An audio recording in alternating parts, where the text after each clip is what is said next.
After a Sunday service, the visitor that came to the church that day came up and asked to speak to the pastor's wife.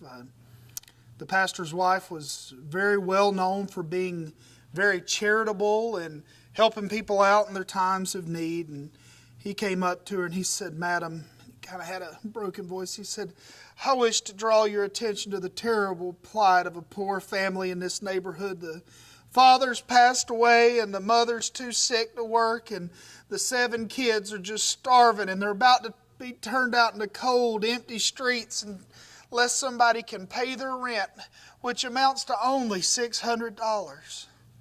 And the pastor's wife says, "That is terrible. Thank you so much for bringing that to my attention. We'll see what we could do to help. May I ask who you are?" And the man pulled his handkerchief off and he dabbed his eyes and he says, "I'm their landlord." The narrative of Abraham and Sarah and Isaac kind of fast forwards a little bit here. Last week we saw the gut-wrenching decision that Abraham made to follow God and to offer up Isaac as a sacrifice to God. God saw his faith, stopped him before he did it, and made a promise to him that through him all the nations of the earth would be blessed. We see a sad time for Abraham this morning, the death of Sarah. But even through that, we're going to see a promise that God made begin to be fulfilled. We'll be in Genesis 23 this morning. You could turn in your Bible and it'll also be on the screen there for you. We're going to see the death, the deal, and the deed. Let's read this passage together. Sarah lived 127 years. These were the years of the life of Sarah. And Sarah died at Kiriath Arba, that is Hebron, in the land of Canaan. And Abraham went in to mourn for Sarah and to weep for her. And Abraham rose up from before his dead and said to the Hittites, "I am a sojourner and a foreigner among you. Give me property among you for a burying place, that I may bury my dead out of my sight." The Hittites answered Abraham, "Hear us, my lord, you are a prince of God among us. Bury your dead in the choicest of our tombs. None of us will withhold from you his tomb to hinder you from burying your dead."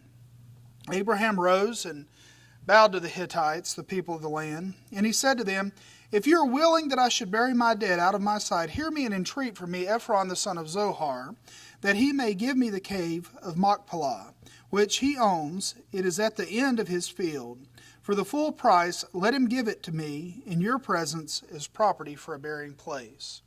Now Ephron was sitting among the Hittites, and Ephron the Hittite answered Abraham in the hearing of the Hittites, of all who went in at the gate of his city, "No, my lord, hear me.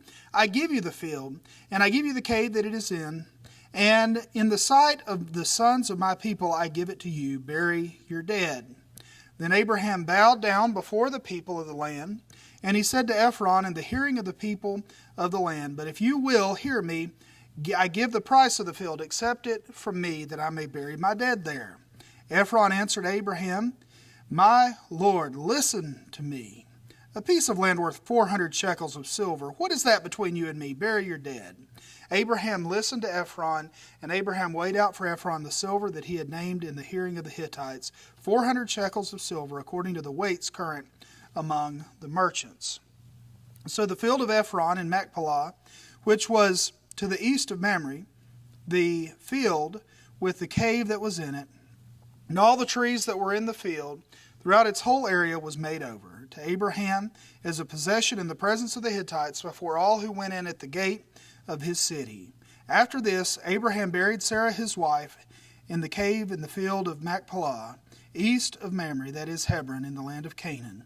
The field and the cave that it is in were made over to Abraham as property for a burying place by the Hittites.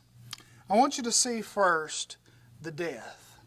Sarah was 127 years old.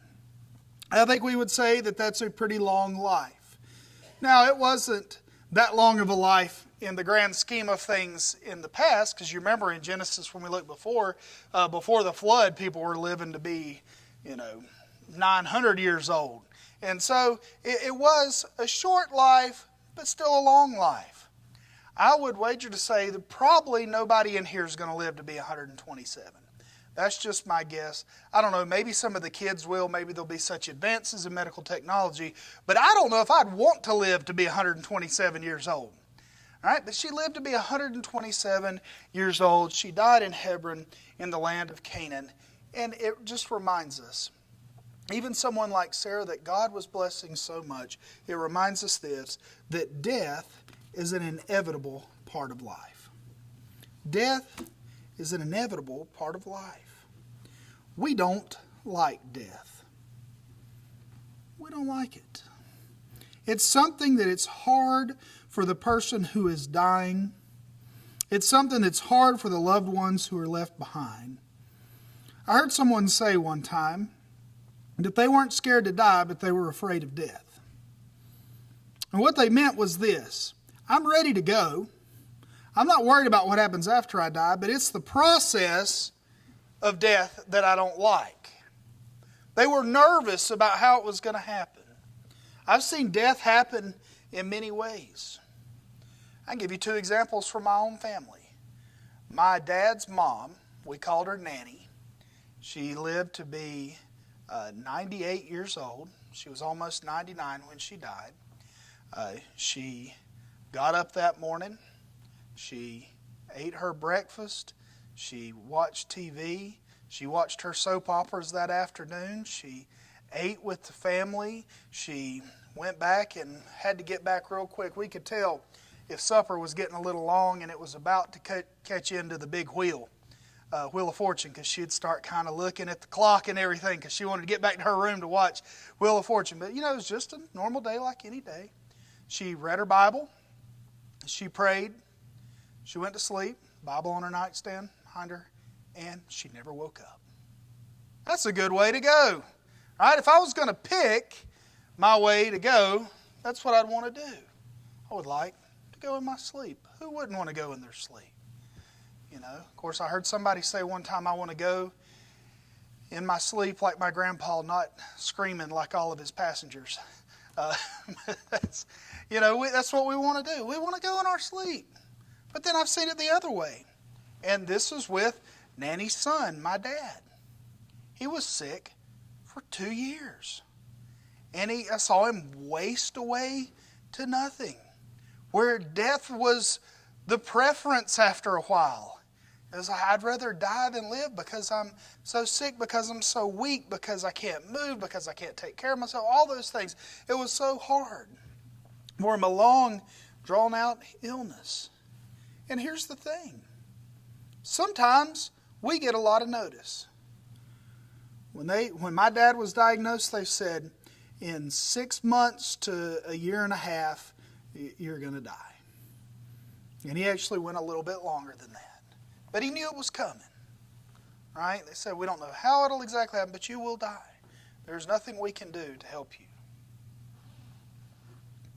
Some of us get that notice. They say, well, you got 6 months to live. You got 6 weeks to live. You got whatever it is. We get that notice. But sometimes we don't get any notice. When that car runs the red light, we don't know. We have about a half a second notice before that's it. It's done. So what do we have to do? What's the prudent thing to do? It's to be ready whenever your time comes. Whenever it's your time to go, be ready. Because you might get notice, you might not. So be ready. Are you ready? Have you put your trust in Jesus Christ and Him alone for your salvation? If you haven't, get that right with Him today. Because you don't know when your time is. People don't generally wake up and say, well, today's my last day. That's not what you think. But one day you will wake up and it will be your last day. So be ready. Well, how do we deal with death when it happens? Abraham mourned and he wept for her. It's okay to cry when somebody dies. It's all right. It's okay to cry. And sometimes we might cry right away. And sometimes it might be a month later. Sometimes it might be a year later. But it's okay. It's okay to cry and to miss someone. There's nothing wrong with shedding a tear. Jesus, strongest man ever walked on this earth, he cried. It's okay to cry every once in a while. It just depends on what you're crying about. It's okay to cry over death. Abraham wept for her. But here's the thing. We don't have to let the death of a loved one kill our lives too. Living is for the living. Yes, we mourn. We mourn when someone we love dies. But we have to learn to live. We can't just let it sap all of the life out of us. We have to live. Things are always different after we lose a loved one. And it's hard and it's tough, but we have to live. We have to live.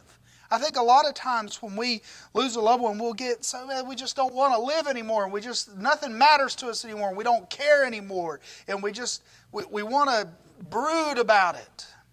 And I think a lot of times our loved ones would be like, I want you to live. They say, I want you to live. I want you to have a life. I want you to enjoy the days that God has given you on this earth. We have to live, even after the loss of a loved one.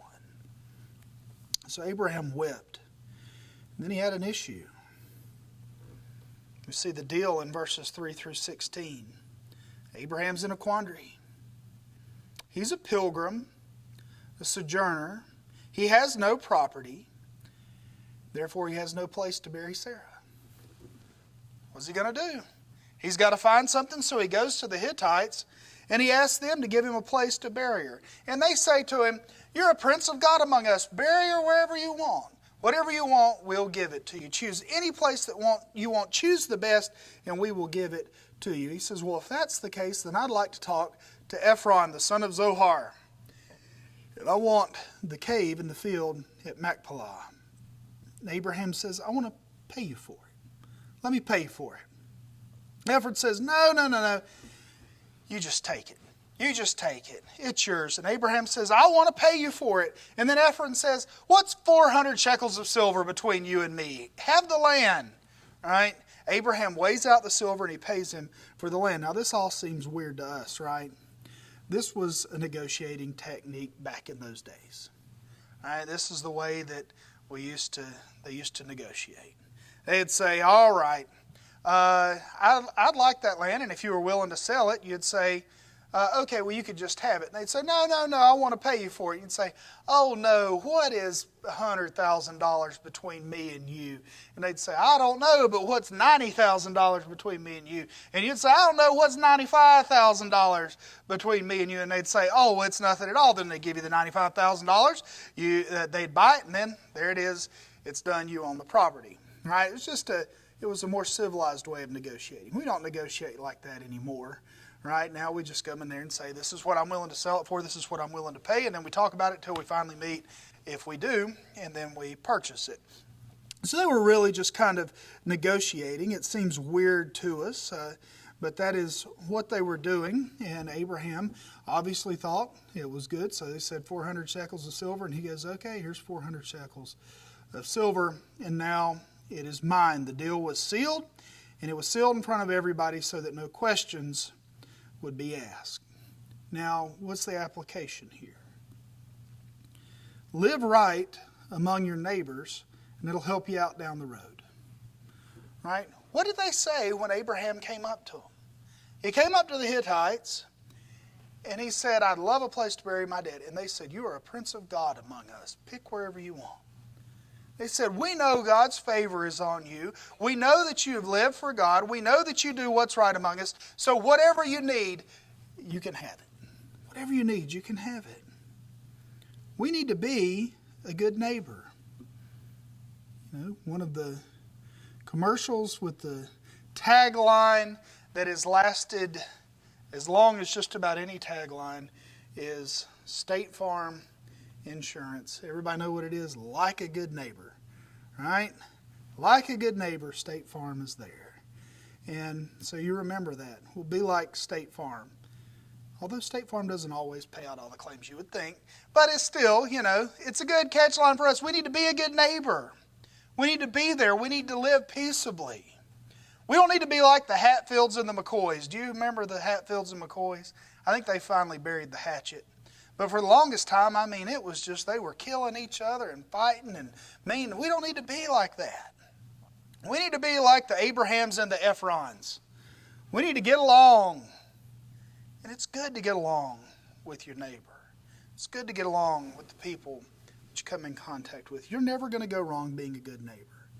And sometimes your neighbors can make it hard, can't they? I'm talking about your neighbors property-wise, and then also neighbors, people you come in contact with, right? Remember when they asked Jesus, well, who is my neighbor? And he told them the story of the Good Samaritan, right? And he said, which one acted more like a neighbor? Well, then our neighbors, people we come into contact with. We need to be good. We need to be good. If we're a good neighbor, then you'll see that it helps you out down the road. An old saying is that you catch more flies with honey than with vinegar. You ever heard that one? Catch more flies with honey than with vinegar. So be honey, and you'll catch more than if you are vinegar all the time. Finally, I want you to see the deed in verses 17 through 20. It says, so the field and the cave and all the trees became Abraham's. Now this was the start of the fulfillment to a promise that God had made to Abraham. He said, I will give you this land, and it will be for you and your descendants. Abraham was now a landowner. His descendants would soon own much more than that. Much, much, much more than that. And by soon, I mean about 400 or so years down the line. But still, they would own it. God sometimes gives us a glimpse of a fulfilled promise before it's completely fulfilled. He gives us just a little taste of the fulfillment so that we'll see that, yes, God is good and He takes care of it. Sometimes He gives us that glimpse, and that's what He gave to Abraham here. He said, everywhere your foot steps, I will give it to you and your descendants forever. And then here is one little piece of that. That field and that cave at Machpelah and all the trees that were there. God sometimes gives us that glimpse to encourage us on. But if He doesn't, He'll still fulfill His promise. Sometimes you don't see it. Did Abraham see his descendants own the land all the way from Dan to Beersheba? No, he didn't. He was dead. And so was Isaac. And so was Jacob. And so was Joseph and Judah and Levi and Reuben. All the rest of them. But it was their descendants still. They ended up having the land. Not even Moses got to see it. But God always fulfills His promises. Sometimes we don't fully understand. We think, well, God's made the promise and I want it now.